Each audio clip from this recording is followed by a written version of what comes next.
Hello friends, మార్చి 24న supreme court ఒక తీర్పు ఇచ్చింది. ఈ తీర్పు ప్రకారం దళితులు, స్పెసిఫిక్గా దళితులు మతం మారితే తాము అనుభవిస్తున్న రిజర్వేషన్తో పాటుగా ఎస్సీ ఎస్టీ అట్రాసిటీస్ యాక్ట్లో వచ్చే రక్షణను కూడా కోల్పోతారు అనేది ఈ తీర్పు సారాంశం. సో ఈ తీర్పు ప్రస్తుతం దేశవ్యాప్తంగా చాలా పెద్ద ఎత్తున చర్చగా దారితీసింది. దీని మీద రెండు రకాల స్పందనలు వస్తున్నాయి. కొంతమంది దీన్ని ఆహ్వానిస్తుంటే కొంతమంది వ్యతిరేకిస్తున్నారు. అయితే ఈ తీర్పు మరి రెండు ముక్కల్లో తేల్చిపడేసేంత చిన్న విషయం కూడా కాదు.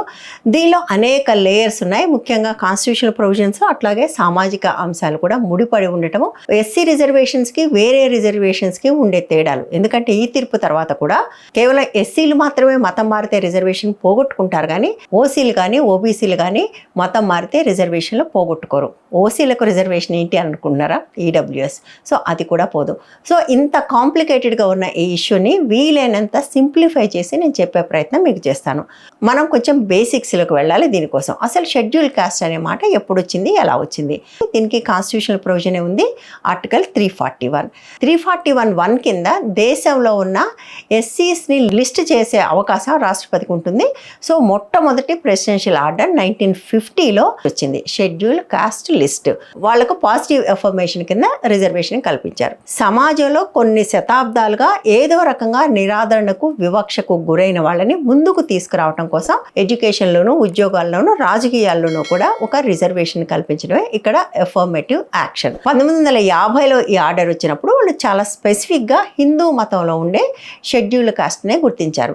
చాలామంది హిందూ మతంలో కులం లేదు అన్నప్పటికీ కూడా కులం హిందూ మతంలోనే ఉంది, ప్రపంచంలో ఇంకా ఏ మతంలోనూ కూడా లేదు. కానీ 1956 నాటికే దీని మీద చాలా చర్చ వచ్చి సిక్కుల్లో ఉండే దళితులను కూడా ఇందులో చేరుస్తూ అమెండ్ చేశారు.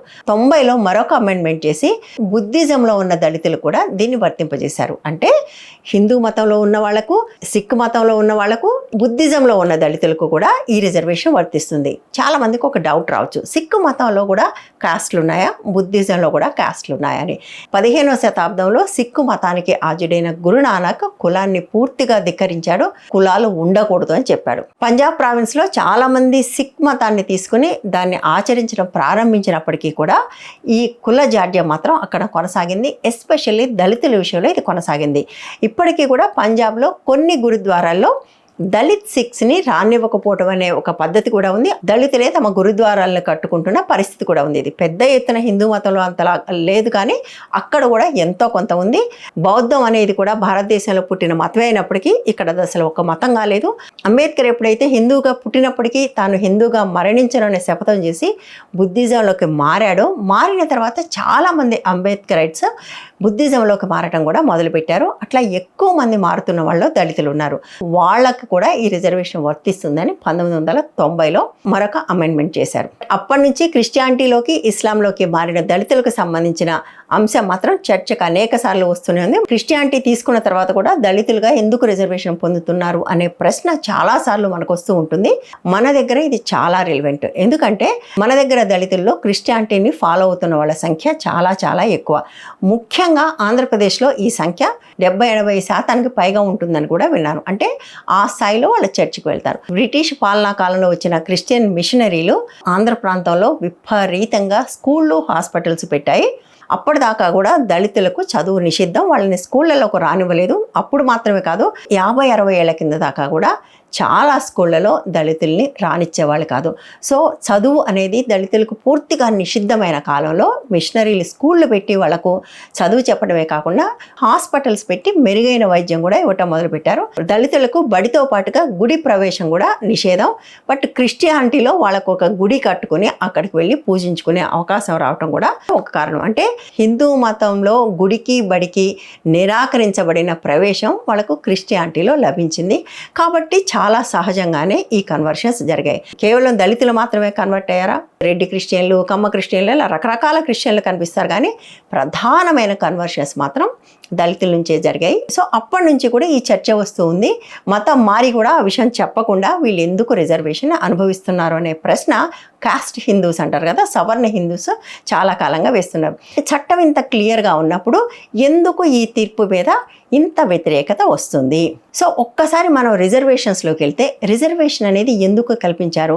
సామాజికంగా వెనకబడిన వాళ్ళని, సామాజికంగా వివక్షకు గురైన వాళ్ళని మెయిన్ స్ట్రీమ్లో కలపటం కోసం వాళ్లకు కొన్ని ప్రొవిజన్స్ ఇచ్చి వాళ్ళను కూడా ముందుకు తీసుకురావడానికి చేసిన ప్రయత్నంలో భాగంగా వచ్చిందే రిజర్వేషన్లకు సంబంధించిన ప్రొవిజన్ ఏదైతే ఉందో కాన్స్టిట్యూషన్లో అది మత ఆధారం కాదు, అది సామాజిక వెనకబాటు ఆధారంగా ఉంది. అయితే ఈ సందర్భంగా మనం మరికొన్ని కాన్స్టిట్యూషనల్ ప్రొవిజన్స్ కూడా చూస్తే మనకు ఈ విషయం క్లియర్గా అర్థమవుతుంది. ఒకటి ఆర్టికల్ 14, ఆర్టికల్ 15, ఆర్టికల్ 25. 14 ఏంటి? All are equal before law, అందరూ చట్టం ముందు సమానం. ఆర్టికల్ 15 ఏంటి? No discrimination basing on religion, caste and sex. Article 25 ఏంటి? రిలీజియస్ ఫ్రీడమ్, అంటే నీకు నచ్చిన ఏ మతాన్నైనా కూడా పాటించే హక్కు నీకుంది. నువ్వు నీకు నచ్చిన మతాన్ని పాటించవచ్చు, కానీ మతం ఆధారంగా నీ పట్ల డిస్క్రిమినేషన్ చూపించకూడదు అనేది మనకు ఫండమెంటల్ రైట్స్ రూపంలో ఈ కాన్స్టిట్యూషన్ ఇచ్చింది. అయితే ఇప్పుడు ఈ తీర్పు ఈ ప్రాథమిక హక్కులకు భంగం అని దీన్ని వ్యతిరేకిస్తున్న వాళ్ళు అంటున్నారు.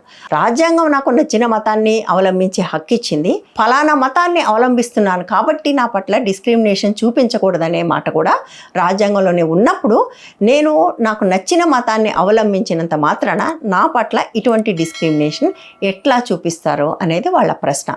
ఈ ప్రశ్న ఎంతవరకు వ్యాలిడ్ అనేది మనం చూద్దాం. మతం మారిన ఓసీలకు, మతం మారిన ఓబీసీలకు కూడా ఇది వర్తిస్తుందా? చాలా విచిత్రంగా వర్తించదు. ఎందుకంటే ఓబీసీల రిజర్వేషన్కి ఉన్న ప్రొవిజన్ వేరు కాన్స్టిట్యూషన్లో, ఓసీస్ కోసం తెచ్చిన సరికొత్త రిజర్వేషన్, ఈడబ్ల్యూఎస్ కోసం తెచ్చిన చట్టం వేరు.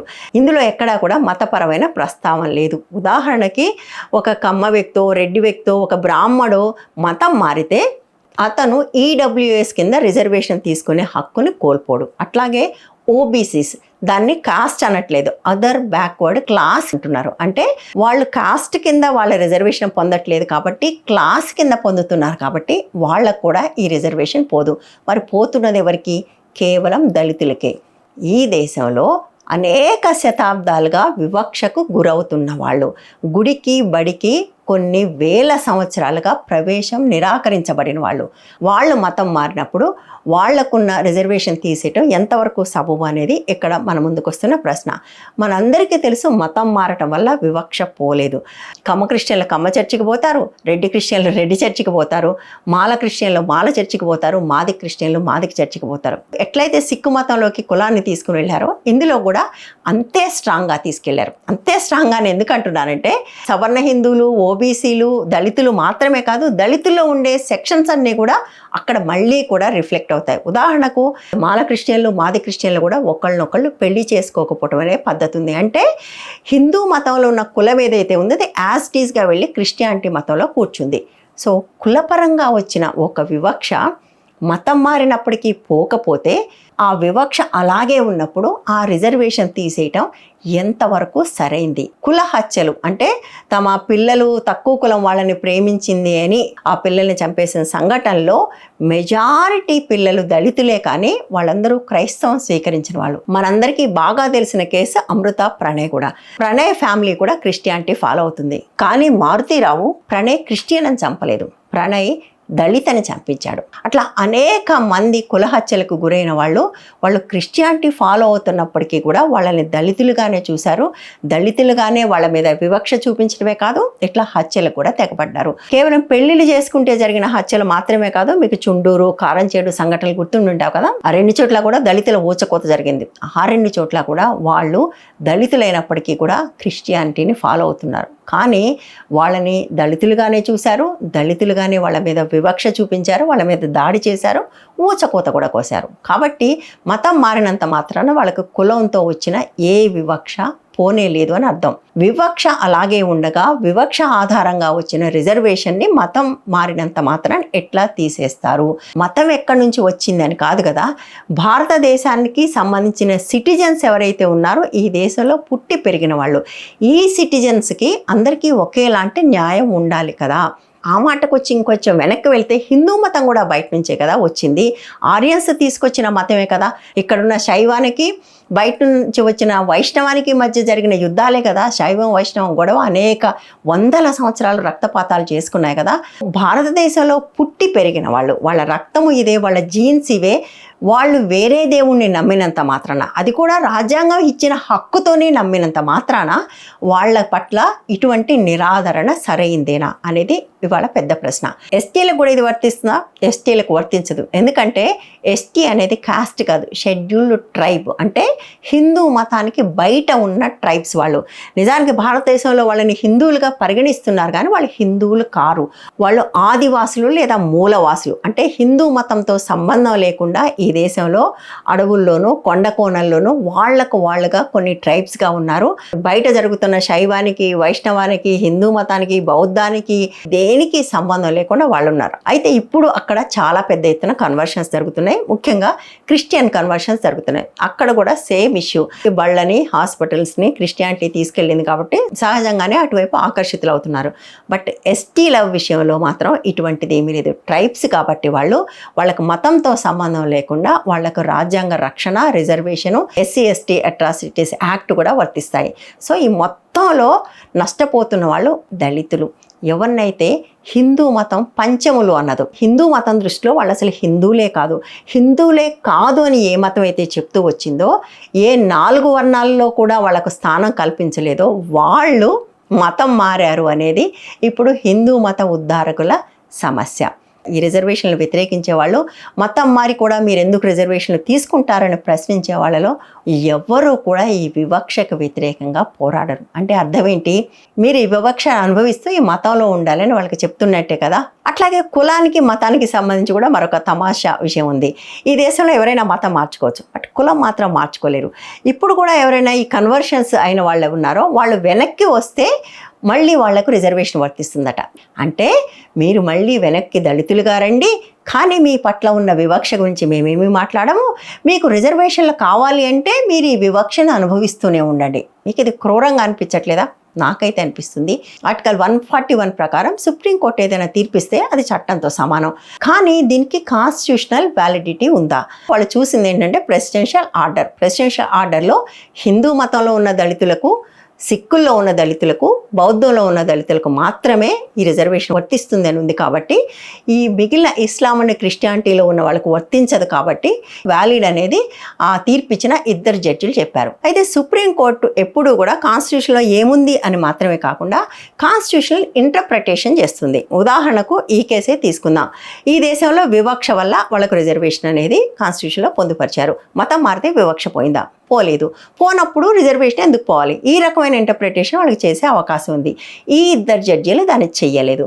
ఎందుకంటే ఇది కాన్స్టిట్యూషనల్ బెంచ్ కాదు. సో కాన్స్టిట్యూషన్ని రిఫర్ చేసి దాన్ని ఇంటర్ప్రిట్ చేయాల్సి వచ్చినప్పుడు నంబర్ ఆఫ్ జడ్జెస్ ఎప్పుడు 3, 5, 7 ఉండాలి. ఒకవేళ ఈ జడ్జిమెంట్లో ఒకళ్ళు దీన్ని కరెక్ట్ అని, ఒకళ్ళు దీన్ని కరెక్ట్ కాదని ఉంటే ఏం జరిగి ఉండేది? ఈ తీర్పు వచ్చి ఉండేది కాదు. అప్పుడు తప్పనిసరిగా దీన్ని బిగ్గర్ బెంచ్కి పంపించాల్సి వచ్చేది. కాబట్టి కాన్స్టిట్యూషనల్ వ్యాలిడిటీ లేదు అనే ఒక విమర్శ కూడా వస్తుంది. నెక్స్ట్ దాన్ని 3 బెంచ్కో కాన్స్టిట్యూషనల్ బెంచ్కో రిఫర్ చేసేదాకా కూడా ప్రస్తుతానికైతే ఈ తీర్పు అలాగే ఉంటుంది. బట్ ఎవరు దీన్ని ముందుకు తీసుకెళ్ళాలి? ప్రస్తుత గవర్నమెంట్ ఇప్పుడు ఏ తీర్పు అయితే వచ్చిందో ఈ తీర్పుని హర్షిస్తుంది, ఇలాగే ఉండాలని అంటుంది. నిజానికి కోర్టులో వాదించింది కూడా. క్రిస్టియానిటీలోకి, ఇస్లాంలోకి మారిన దళితులకు రిజర్వేషన్ ఉండకూడదు అనేదే ప్రభుత్వ భావన కూడా. దీనికి హర్షం వ్యక్తం చేస్తున్న వాళ్ళందరూ కూడా ప్రస్తుతం రూలింగ్ పార్టీకి అనుబంధంగా ఉన్న సంస్థలు, విహెచ్పి లాంటి వాళ్ళు దీనికి హర్షం వ్యక్తం చేస్తున్నారు. జనరల్గా ప్రోగ్రెసివ్ పీపుల్ అందరూ కూడా దీన్ని తప్పుపడుతున్నారు. వివక్ష ఆధారంగా వచ్చిన రిజర్వేషన్లు కన్వర్షన్ ఆధారంగా ఎట్లా తీసేస్తారు అనే క్వశ్చన్ అయితే వస్తుంది. మీకేమనిపిస్తుందో మీ కామెంట్స్లో రాయండి. ఈ వీడియో నచ్చితే లైక్ చేయండి, షేర్ చేయండి, ఛానల్ని సబ్స్క్రైబ్ చేయండి, ఛానల్ని సపోర్ట్ కూడా చేయండి. Thank you.